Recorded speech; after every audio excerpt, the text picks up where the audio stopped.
আওয়ামী লীগ যদি রাস্তায় নামে বিএনপির আর কোনো পথ থাকবে না জামাত ছাড়া, তখন জামাতকে বিএনপি আব্বা রাখবে। আমি এটা গ্যারান্টি দিলাম আপনাদের। বিস্তারিত জানতে লাইক, ফলো আর সাবস্ক্রাইব। আজকের অনুসন্ধানের প্রধান চরিত্র গণ অধিকার পরিষদের সদস্য সচিব নুরুল হক নুরু। কাঁথাবালিশ নিয়ে লঞ্চে সদরঘাটে নামাজ যে নুরুর একসময় 3 বেলা ভাত জুটত না, সেই নুরু এখন পরিবার নিয়ে হেলিকপ্টারে চলাফেরা করে। চরের ভাঙা ঘর ভেঙে নতুন পাকা ঘর উঠেছে। হাঁটা চলা দেখলেই বোঝা যায় পকেটটা এখন আগের চেয়ে অনেক বেশি গরম। নুরুকে নিয়ে অনুসন্ধান করতে গেলে বেশ কিছু চরিত্র সামনে চলে আসবে, যাদের অনেকে চায়ের দোকানদার থেকে শিল্পপতি, পাঙ্গাস মাছ বিক্রেতা থেকে কয়েক শত কোটি টাকার মালিক বনে গিয়েছেন।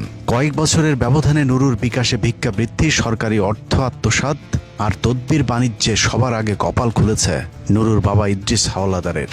মনে মনে কলা খায়, মনে মনে যায়, তার সাথে যোগাযোগ করে তারেক রহমান। নুরুর বাবা ইদ্রিস হাওলাদারের শিক্ষাগত যোগ্যতা টিপসই। সারা জীবন দিনমজুর হিসেবে অন্যের জমির ধান চালের ওজন মাপার কাজ করেছেন, স্থানীয় ভাষায় যাকে বলা হয় কয়েল, যে কারণে নুরুর বাবাকে ডাকা হতো ইদ্রিস কয়েল্লা। বিভিন্ন এলাকা থেকে ধান চাল কেনা ব্যবসায়ীদের কাছে ধান বিক্রি করার সময় ইদ্রিস কয়েল্লার ব্যাপক চাহিদা ছিল, কারণ নুরুর বাবা নাকি ওজনে কাঠচুপিতে ছিলেন মহাদক্ষ। একমাত্র শালা ডাকসুর বিপি হয়েছে, তোর জন্য প্রয়োজনে গাড়ি লাগে, গাড়ি আমি একটা কিনে দেবো।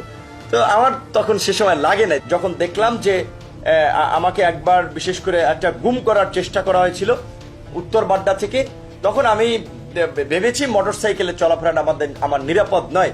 তখন সে দুলাভাইকে জানালে তিনি প্রিমিয়ার ব্যাংকে 10 লক্ষ টাকা কারণ বাজার শাখায় লোন করে এবং 10 লক্ষ টাকা নিজে সমন্বয় করে 20 লক্ষ টাকা দিয়ে এই গাড়িটা কিনেছেন। বিপিনুরের বাপের না হইলেও 10 থেকে 12 একর জমি আছে। তাদের ওই যে ধান গ্রামে আগে পাল্লা দিয়ে মাপতো, ওই যে হাতের পাল্লা দিয়া, ওই যে 5 সেরের পাল্লা ছিল, দাড়ি পাল্লা, সেটা মাপতো। যারা মাপতো তাদেরকে কয়েলদার বলে আর কি, কয়েল বলে। আচ্ছা, ধান মাপার কাজ করতো আর কি। 2019 সালে নুরুল হক নুরু ভিপি হবার পর থেকে ধীরে ধীরে কয়েল্লা ইদ্রিসের দিন পাল্টাতে শুরু করে। কয়েলের কাজ বাদ দিয়ে রাজনীতির মাঠে নামে, কারণ আগের ব্যবসার চেয়ে এই ব্যবসায় লাভজনক। রাজনৈতিক ছিল বঙ্গবন্ধু শেখ মুজিবুর রহমান। এটা যদি আমি বলি সে ছিল না, তাহলে আমি ভুলের রাজ্যে বসবাস করি। আজ এখন বাংলাদেশে বঙ্গবন্ধুর পর কেন্দ্রীয় নেতা বিপিনুর। নুরুর বাবা ইদ্রিস হাওলাদারের মতো মামা, চাচা, ভাগ্নে এবং শ্বশুরবাড়ির লোকজনদেরকে নিয়ে গলা চিপায় এক নুরুতন্ত্র প্রতিষ্ঠিত হয়েছে, যেখানে ক্ষমতাসীন দল বিএনপির নেতা কর্মীরাও চরমভাবে কোণঠাসা হয়ে পড়েছে। তার মন্ত্রিত্ব কার্যকর হচ্ছে মূলত তার শালা নাইম, মানে শালা সুমন্দি, খালু শ্বশুর, বড় ভাই, ছোট ভাই, এভাবেই মানে প্রশাসন তাদের কথায় ওঠা বসা করতেছে।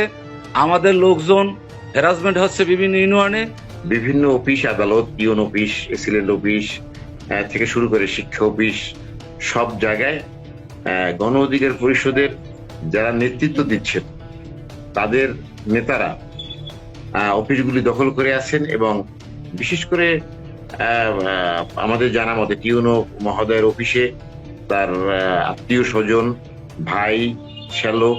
15 মিনিটসের অনুসন্ধানে নুরুর আত্মীয় স্বজনের ব্যাপক অপকর্মের তথ্য উঠে এসেছে। এলাকায় দখল, চাঁদাবাজি থেকে শুরু করে স্থানীয় সকল সরকারি কাজে নুরুর পরিবারের লোকেদের বাইরে কারো কোনো কথা বলার সুযোগ নেই। বিশেষ করে নুরুর ভাই, ভাগ্নে, শালা, দুলাভাইয়ের নেতৃত্বে গণ অধিকার পরিষদের একদল সন্ত্রাসী এলাকায় যে অপকর্ম চালিয়ে যাচ্ছে তা মানুষের ধৈর্যের বাইরে চলে গিয়েছে। নাম বাংলা অধিকারী সব জায়গায় মারামারি করে।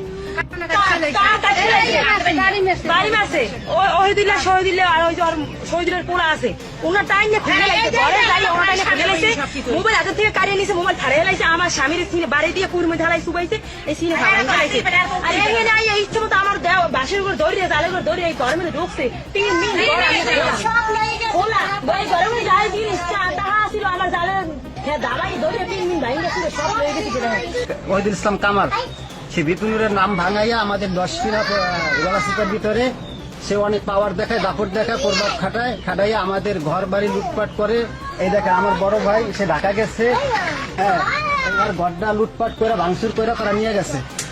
মালামাল নিচ্ছে, আমার ভাই বউ, আমার ওয়াইফ তার কানের থেকে দুল নিচ্ছে স্বর্ণের, আমার ভাই বউর কানের থেকে দুল নিচ্ছে, গড়দর ভাঙে যা পাইছে হাতের দ্বারা সব নিয়ে গেছে। সম্প্রতি তারেক রহমানের স্বপ্নের ফ্যামিলি কার্ড প্রকল্পে নিয়োগ পরীক্ষায় নুরুল হক নুরু এক অভিনব প্রতারণার আশ্রয় নিয়েছিল। পরীক্ষায় অংশগ্রহণ করেনি এমন প্রার্থীদেরকেও উত্তীর্ণ করা হয়েছে, অথচ যারা পরীক্ষায় সর্বোচ্চ নম্বর পেয়েছে এমন প্রার্থীদেরকেও তালিকা থেকে বাদ দেওয়া হয়েছে। দশমিনা উপজেলায় বিগত দিন যারা ছাত্রদল করেছে, বিএনপির সাথে যুক্ত ছিল, সাধারণ লোকজন সহ অনেকেই এই পরীক্ষায় অংশগ্রহণ করেন, কিন্তু সেই পরীক্ষায় রিটেন ভাইভায় টেকার পরেও দলীয় লোক বিএনপি যারা যারা করে তাদেরকে বাদ দিয়ে নতুন করে আওয়ামী লীগের লোকজনকে, গণ অধিকারের লোকজন এখানে ঢুকিয়েছেন। মুখ দেখে এই নামগুলো উপজেলা সমস্যা অফিসার এবং এই উপজেলা নির্বাহী অফিসারের মাধ্যমে এই নামগুলো টিকানো হয়েছে। এটা পুরোটাই দুর্নীতি হয়েছে। আওয়ামী লীগের নাম টিকাইয়া আমাদের নাম প্রতিমন্ত্রীর লোক কইয়া, প্রতিমন্ত্রীর লোক যে মেন লোক খেয়ে যাইয়ে বলে টিক দিয়ে এই বিএনপির এই যুগ্ম আহ্বায়ক ওগুলো বাদ দিয়ে আওয়ামী লীগের নাম কিভাবে টিকাইছে। যে সময় রিটার্নের রেজাল্ট দেওয়া হয়েছিল, রাতে রেজাল্ট শিট আমরা পাইছি। রেজাল্ট শিটে আমার নাম দেখি বা আমার সাথে আরো যারা যারা ছিল তাদের নাম দেখি, কিন্তু ভাইবার এক মুহূর্তে ওই কাগজ চেঞ্জ হয়ে নতুন কাগজই নয়, মানে পরীক্ষা না হওয়ার পর কাগজ চেঞ্জ হয়। নামধারী লোকের আত্মীয় স্বজন জায়গা পেয়েছে, গণ অধিকারের রাত্রীকরণ হয়েছে, এটা পরিকল্পিত করা হয়েছে। নুরুল হক নুরের সুপারিশে তাদের যাদের নেওয়া হয়েছে তাদের সুপারিশে নেওয়া হয়েছে নাকি? এই বিএনপি আওয়ামী লীগ থেকে টাইনে তো সে নেতা বানায়, ম্যাক্সিমামই আওয়ামী লীগের নেতা, কিন্তু ফাইন্যান্সিয়াল সিন্ডিকেটটা দেখে হলো গিয়ে তার গলাচিপায় তার শালা এনিম এবং দশমিনায় তার ভগ্নিপতি মিজান। এই যে আপনার ফ্যামিলি কার্ড হয়েছে না, এগুলো পরীক্ষা সব নামমাত্র হয়েছে। সে যা তালিকা দিয়ে দিছে, ওই যে তার ভগ্নিপতি আর যে তালিকা করছে, দশমিনাতে আপনার যেই ছেলে একই দিনে ডিগ্রি পরীক্ষায় অংশগ্রহণ করছে সেই ছেলে রিটেনে পার্টিসিপেট না করে পাশ করে গেছে এখানে, ডিউ টু মন্ত্রীর ভগ্নিপতির তালিকা। নুরুকে মন্ত্রী বানানোর পর থেকেই পটুয়াখালীতে নুরুর সংসদীয় আসনটি মগের মূল্যকে রূপ নিয়েছে। দেশের আইন নিয়ম কানুন তোয়াক্কা না করে সরকারি প্রতিষ্ঠানে নুরুর আত্মীয় স্বজনদেরকে বসাতে চরম এক অরাজকতা চালিয়ে যাচ্ছে নুরুল হক নুরু এবং তার সন্ত্রাসী বাহিনী।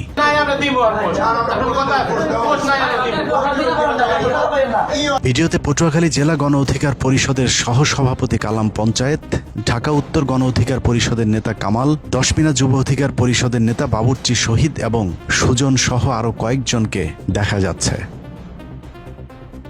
পটুয়াখালী জেলার দশমিনা উপজেলার সরকারি খাদ্য গুদামের সিনিয়র কর্মকর্তা ইউসুফকে ঘিরে ধরে তার উপর মব সৃষ্টি করা হয়। সরকারি কোনো নিয়ম নীতি তোয়াক্কা না করেই মোনা নামে নুরুর একজন ঘনিষ্ঠ লোককে গুদামের দায়িত্ব দেওয়ার জন্য ইউসুফকে চাপ দেওয়া হচ্ছিল। যে মোনা আগে আওয়ামী লীগের রাজনীতির সাথে সম্পৃক্ত ছিল, যদিও এখন তিনি গণ অধিকার পরিষদের অন্যতম নেতা হিসেবে নিজেকে পরিচয় দিয়ে থাকেন। বেশ কিছুদিন মানে 1 মাস আগে এখানে শহীদ নামে গণ অধিকারের এক লোক, সাথে ছিল কি কালাম পঞ্চায়েত নামে এক লোক, 7-8-10 জন একটা কাগজ নিয়ে আসছে। প্রতিমন্ত্রী মহোদয় বরাবর লিখছে যে আমি কি প্রতিমন্ত্রী নুরুল হক নুর, ওনার বরাবর লিখছে, কাগজটা লেখা, একজন লেখা আছে যে আমি দশমিনা খাদ্য গ্রামে দীর্ঘ 15 বছর ধরে কাজ করি, লেবারি কাজ করি, আমাকে সবটা বাড়াই দেওয়া হোক। তা আমি কাগজটা পড়লাম, পড়ার পরে আমি বললাম যে ভাই আপনার কাগজটা নিয়ে আসেন ভালো কথা, কিন্তু এই কাগজের ভিতরে তো 100 মনে করেন যে আমরা বলছি লেবার কাজ করে কোনো অসুবিধা, অতি জীবন এখানে আসি নাই। অভিযুক্ত মোনার কাছে ওই দিনের ঘটনার বিষয়ে জানতে চাইলে তিনি তার বিরুদ্ধে করা অভিযোগ এড়িয়ে যান। আপনাদের মানুষজন লইয়া প্রত্যেকদিন যে এই জায়গায় এই যে গুদামে আসিয়া হুমকি সংরক্ষিত এলাকায় এই যে একজন ভাই আপনি কি 15 বছর ভাই 15 বছর আপনি কি কোন জায়গায় দশমিনা গুদামে করেন নাই, কিন্তু আপনি তো মন্ত্রী মহোদয়ের ভুল নুরুল হক নুরু নির্বাচনে জয়লাভের পর তার ভাই ভাগ্নেরা এলাকায় এক ত্রাসের রাজত্ব তৈরি করেছে। মানুষের ঘরবাড়ি জমি জায়গা থেকে শুরু করে বসতবাড়ির গাছপালা পর্যন্ত জোর করে কেটে নেওয়ার অভিযোগ উঠেছে নুরুল হক নুরুর আপন ভাইয়ের বিরুদ্ধে। আজকে মন্ত্রী সাহেবের বাইরে অর্ডার এবং তার নেতৃত্বে শফিক গাজী 2টা ইউনিয়নের সভাপতি গণ অধিকার আমাদের গাছগুলা বাড়ি অবৈধভাবে অত্যাচার করতেছে। তারা দেশীয় অস্ত্র নিয়ে এসে আমাদেরকে হামলা করে, আমাদেরকে মারধর করে। প্রশাসনের হাত থেকে নুরুল হক নুরুর আত্মীয় স্বজন এবং নেতাকর্মীদের এসব অপকর্ম সামলানোর দায়িত্বে আছেন নুরুর শ্যালক অ্যানিম। চতুর্থ শ্রেণী পাশ অ্যানিম এখন এলাকার ডিসিএসপিদের সাথে একই টেবিলে বসেন। বিশেষ করে নুরুর পছন্দের ইউএনওর যোগসাজশে উপজেলায় ব্যাপক লুটপাট চালিয়ে যাচ্ছে নুরুর শ্যালক মহিবুল্লাহ অ্যানিম। আজকেও টিউন অফিসে একটা শিক্ষকদের মিটিং দেখলাম, প্রেসিডেন্ট গোল্ড কাপ ফুটবল হবে, সেখানে মিটিং এ সে যে শুধু তার শালা এই পরিচয় টিউনোর পাশ দিয়ে বসা, অথচ সিনিয়র শিক্ষকেরা গ্যালারিতে বসে রয়েছে। এরকম একটা দুরবস্থা চলছে গলাচিপায়। অনুসন্ধানে জানা যায় নুরুর শালা পেশায় একজন পাঙ্গাস মাছ বিক্রেতা ছিলেন, কিন্তু হঠাৎ করে রাতারাতি এলাকায় গড়ে তুলেছেন সম্পদের পাহাড়। এক সময়ের পাঙ্গাস মাছ বিক্রির পরিবর্তে এখন তিনি বিশাল বড় মাছের ঘেরের মালিক হয়েছেন। এলাকায় গড়ে তুলেছেন নামে বেনামে ব্যবসা প্রতিষ্ঠান। এসব অবৈধ অর্থের অনুসন্ধানে গিয়ে টিম 15 মিনিটসের হাতে বেশ কিছু স্পর্শকাতর তথ্য এসেছে। অনুষ্ঠান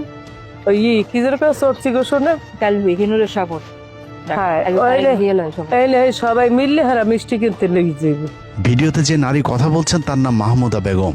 স্থানীয় নির্বাচনে গলাচিপার 4, 5, 6 নম্বর ওয়ার্ডের মহিলা কাউন্সিলর হিসেবে তাকে নির্বাচিত করার কথা বলে মোটা অঙ্কের অর্থ হাতিয়ে নিয়েছেন নুরুল হকের শ্যালক মহিবুল্লাহ অ্যানিম। নির্বাচনী খরচের পাশাপাশি নির্বাচন পরবর্তী সময়ে মিষ্টি খাওয়ার কথা বলে তার কাছ থেকে হাতিয়ে নেওয়া হয় মোটা অঙ্কের টাকা। 4, 5, 6 লইয়ে দায়িত্ব দিচ্ছে। সবাই মিললে হারা মিষ্টি কিনতে লেগে যাবে। নূরজানে অ্যানিমের দ্বারা যে টুকাইয়ে মানে টুকাইয়ে হারে 5 লাখ টাকা এই আসরের কালে নুরুর শ্বশুর বাড়ির আত্মীয় স্বজনের মতো রাতারাতি কপাল খুলেছে তার বোন জামাইদেরও। নুরুর ভগ্নিপতি মোহাম্মদ মিজান হাওলাদার কিছুদিন আগেও ফুটপাতে ভ্যানে করে কাপড় বিক্রি করতেন, অথচ তিনি এখন নিজেকে ব্যবসায়ী পরিচয় দেন। তবে বাস্তবে ব্যবসা প্রতিষ্ঠান না থাকলেও লাভের টাকা এরই মধ্যে এলাকায় এলাহি কারবার ঘটিয়ে ফেলেছেন নুরুর এই ভগ্নিপতি। তার এই যে আত্মীয় স্বজনের মাধ্যমে লক্ষ লক্ষ কোটি কোটি টাকা, তার যে ভগ্নিপতি আপনার ভ্যান চালাইতো আগে, সে এখন গাড়ি ড্রাইভ করে, প্রাইভেট কার তার আছে। তার বাড়ি মিজান সাহেব ইয়ার মধ্যে ইউনুস সাহেবের সময় বাড়ি করে ফেলছে, এবং সে এখন সমস্ত তালিকা, বরাদ্দের তালিকা সব তার মাধ্যমে হয়। সে তার কোনো পেশা নাই, কিন্তু তার প্রাইভেট কার চলে। তার ফ্যামিলিতে লক্ষ লক্ষ টাকা রাত 1টা 2টা পর্যন্ত তার বাড়িতে অর্থের লেনদেন হয়। আমাদের 10 মিনা এবং গলাচিপা এখন দুলাভাই খ্যাত যে নিজাম হাওলাদার, তার যে লিস্ট উপজেলা নির্বাহী কর্মকর্তার কাছে যে লিস্ট গেছে, আমরা শিওর যে তার চিন্তা চেতনা যাদের নাম ছিল তাদের নামই আসছে। নুরুর আরেক ভগ্নিপতি চা বিক্রেতা আব্দুল মান্নান। শিক্ষাগত যোগ্যতা বলতে সম্বল টিপসই। গাজীপুরে ছোট্ট চা বিড়ির দোকানদারি করে চলত তার সংসার। পটুয়াখালী চর থেকে নুরুর আত্মীয় স্বজনদের অনেকেই গাজীপুরের এই বস্তিতে গিয়ে উঠেছিলেন। এই বস্তিতে থেকেই পড়াশোনা করেছেন নুরু, কিন্তু আত্মীয় স্বজনদের অনেকের ভাগ্য না পাল্টালেও নুরুর বোন জামাই মান্নান এখন 7 তলা ফাউন্ডেশনের বাড়ির কাজ শুরু করেছে। এরই মধ্যে 1 তলার কাজ সম্পন্ন হবার পর সেখানেই এখন থাকছেন তিনি। মান্নান দেওয়ান, তো ওনাকে চিনেন আপনি? আচ্ছা, উনি কি করে? কিছু করে ব্যবসা ও তো তাই তো কই আর কিছু করে না। মান্নান দেওয়ান কি করে? মান্নান দেওয়ান আছে এখন মান্নানের এই বিশাল উত্থানের উৎসের খোঁজে গেলে নুরুর ভাগ্নের নেতৃত্বে সাংবাদিকদের উপর হামলা করা হয়। মান্নান সাহেব বসে থাকা অবস্থায় মান্নান সাহেব, রিফাত এবং আরো 5-7 জন মিলে আমাকে লাথি মেরে চেয়ার ভেঙে ফেলে ও আমাকে ইচ্ছা মতো বেধড় মারধর করে। পরবর্তী সময়ে তার ছেলে রিফাত আমার মোবাইলের ভিডিওগুলো ডিলিট করতে চাই, তো আমি দিচ্ছিলাম না অবস্থায় আমার মোবাইলটা জোরপূর্বক টান দিয়ে নিয়ে ওয়ালের মধ্যে একদম পাক মেরে ফিকে মেরে মোবাইলটা ভেঙে ফেলে। নুরুর আশপাশে থাকা সকলেই এখন ফুলে ফেপে উঠেছেন। এদের মধ্যে গণ অধিকার পরিষদের সবার কাছে নুরুর ক্যাশিয়ার খ্যাত সিরাজদি খানের জাহিদ রহমান। মধ্যপ্রাচ্যে থাকাকালীন বিকাশ কালেকশনে ভালো পারফরমেন্স দেখিয়ে নুরুর পার্মানেন্ট ক্যাশিয়ার হিসেবে নিয়োগ পান মুন্সিগঞ্জ জেলার সিরাজদি খান উপজেলার জাহিদ রহমান। সেই সাথে মুন্সিগঞ্জ জেলা গণ অধিকার পরিষদের আহ্বায়কের পদেও আছেন নুরুর এই ক্যাশিয়ার। একসময় মধ্যপ্রাচ্যে শ্রমিক হিসেবে কাজ করতে যাওয়া জাহিদের ভাগ্যের কতটা উন্নয়ন হয়েছে সেটা বুঝতে হলে তার ফেসবুক প্রোফাইলে 2-4 মিনিট সময় দিলেই বোঝা যাবে। নুন আনতে পান্তা ফুরানো পরিবারে জন্ম নেওয়া জাহিদ 2020 সালে ঘর ভাড়া দিতে না পেরে ঢাকা থেকে গ্রামে চলে গিয়েছিলেন। অথচ এখন তিনি দামি গাড়িতে চড়েন, প্রতি সপ্তাহে বিদেশ যান, ভ্রমণ করেন বিজনেস ক্লাসে। নুরু প্রবাসী কল্যাণ মন্ত্রণালয়ের দায়িত্ব পাওয়ার পর জাহিদ রহমান কেরানীগঞ্জের রাজেন্দ্রপুরে একটি ট্রেনিং সেন্টার খুলে বসেছেন। এই ট্রেনিং সেন্টারের মাধ্যমেই নুরুর সাথে মিলেমিশে দুজনে করছেন আদম ব্যবসা। অনুসন্ধানে জানা যায় কেরানীগঞ্জের ওই প্রতিষ্ঠানে নুরুর মালিকানার শেয়ার রয়েছে। আওয়ামী লীগ আমলে মালয়েশিয়া শ্রমবাজারে যে সিন্ডিকেট প্রথা চালু ছিল, নুরু নিজে আবারও জাহিদ রহমানের ওই প্রতিষ্ঠানের মাধ্যমে সিন্ডিকেটের সদস্য হবার অপতৎপরতা শুরু করেছে। সবশেষ কুরবানির ঈদে নুরু জাহিদ রহমানকে স্থানীয় একটি গরুর হাটের ইজারা পাইয়ে দেয়। সূত্র জানিয়েছে সেখানেও বড় অঙ্কের লেনদেন হয়েছে জাহিদ আর নুরুর মাঝে। জাহিদের মাধ্যমে মুন্সিগঞ্জের অনেক আওয়ামী লীগ নেতাদেরকে বাঁচানোর জন্য তদবির বাণিজ্য শুরু করেছে নুরু। এরই মধ্যে সিরাজদি খান বালুচরের কুখ্যাত সন্ত্রাসী আমির কসাইকে জুলাই মামলা থেকে অব্যাহতি পেয়ে দিতে বড় অঙ্কের টাকার লেনদেন চলছে বলে জানিয়েছে সূত্র। 5 আগস্টের পর থানায় এজাহারভুক্ত আসামি হবার কারণে ডিবি পুলিশ তাকে ধরতে গিয়েছিল। ওই সময় পুলিশকে এলোপাথারি কুপিয়ে পালিয়ে যায় কসাই আমির।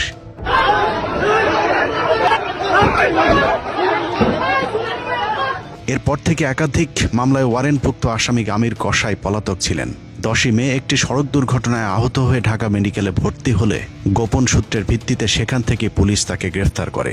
কিন্তু আমির কসাইকে যেন কোনোভাবেই গ্রেফতার দেখানো না হয় সেজন্য মুন্সিগঞ্জ জেলার এসপিকে টেলিফোনে চাপ প্রয়োগ করেছিল নুরুল হক নুরু।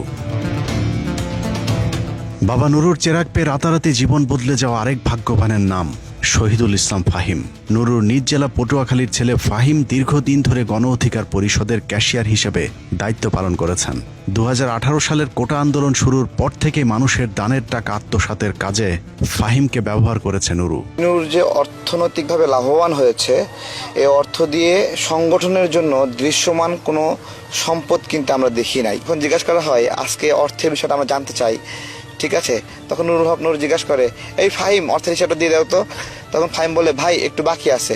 আচ্ছা ঠিক আছে, তাহলে তুমি পরের মাসের হিসাবের সঙ্গে দিয়ে দিও। সম্প্রতি ফাহিম এলাকায় বিশাল আলিশান এক ডুপ্লেক্স বাড়ি করেছেন, যা ওই এলাকার মানুষকে চমকে দিয়েছে। শুধু বাড়ি নয়, সামান্য একজন পশু ডাক্তারের ছেলে ফাহিমের ছোট 2 ভাই প্রতি মাসে নতুন নতুন মডেলের মোটরসাইকেল, আইফোন, এমনকি টাকার গরমে জন্মদিনে একসাথে একাধিক কেক কেটে উদযাপনের তথ্য আমাদের হাতে এসেছে।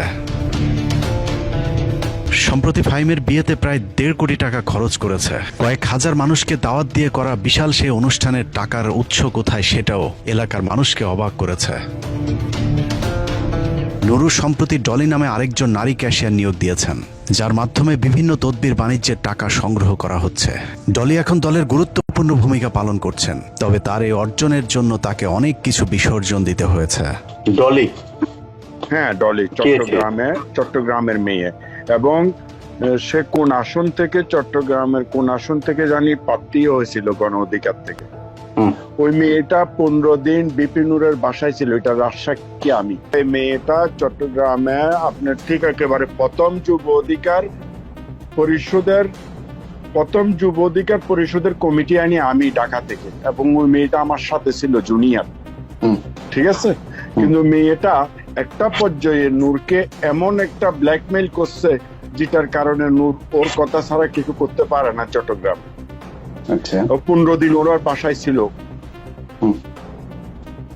এই কথাটা আমরা 2-3 জনে জানি। নারীবাজি, দখল এবং চাঁদাবাজির পাশাপাশি নুরু এখন মাদক ব্যবসারও নিয়ন্ত্রণ করছে। টেকনাফ থেকে পটুয়াখালী পর্যন্ত গণ অধিকার পরিষদের সংগঠনের নামে নুরু গড়ে তুলেছে এক মাদক সিন্ডিকেট। সম্প্রতি ঢাকা বিশ্ববিদ্যালয় শাখা ছাত্র অধিকার পরিষদের সাধারণ সম্পাদক মাহতাব হোসেনের আপন চাচাতো ভাই এবং পটুয়াখালীর চিনিকান্দি 5 নম্বর ওয়ার্ড গণ অধিকার পরিষদের সভাপতির ছেলে রিয়াজ শিকদারকে 1500 পিস ইয়াবা সহ গ্রেফতার করেছে পুলিশ। পৃথক ঘটনায় শ্রমিক অধিকার পরিষদের কেন্দ্রীয় কমিটির সাধারণ সম্পাদক আল ইমরান মাদক ও নারী সহ ধরা পড়ে।